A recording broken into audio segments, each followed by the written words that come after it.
Dans 5 minutes, la revue de presse d'Olivier Delagarde. D'abord, comme un lundi, votre nouvelle chronique sur Europe 1. Bonjour Pierre Durieux. Bonjour Alexandre. Ce matin, Pierre, vous souhaitez revenir sur le conclave. Oui Alexandre, cette élection est fascinante et pourrait inspirer pas mal de nos institutions, en particulier les associations de l'économie sociale et solidaire. Car quand on y pense, le conclave est l'élection la plus moderne qui soit.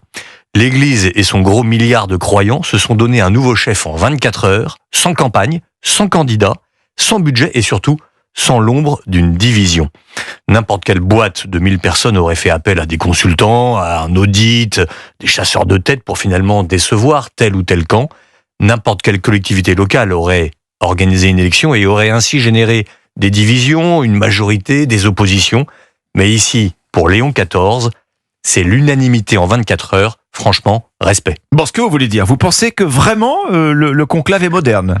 Alors, c'est vrai que quand on y réfléchit à deux fois, le conclave, c'est aussi l'élection la plus archaïque qui soit. Oui. Des bulletins de vote en papier, des stylos pour écrire le nom, un comptage à voix haute devant les électeurs, un poêle pour brûler les bulletins, une fumée blanche ou noire pour informer le monde.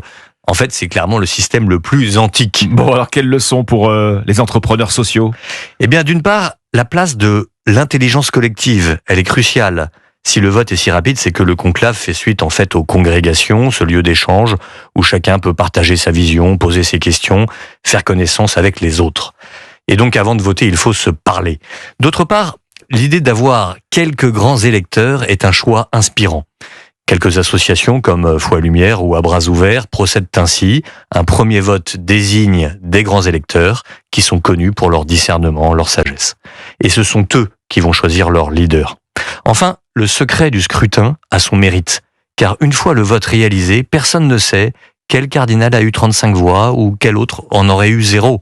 Résultat, il n'y a qu'un seul vainqueur, pas de perdant, pas d'opposition, et pour l'élu, à la fin, une grande légitimité pour rassembler tout son clan. Bref, François est mort, vive Léon XIV. Comme un lundi sur Europe 1. Merci Pierre Durieux. Merci Alexandre.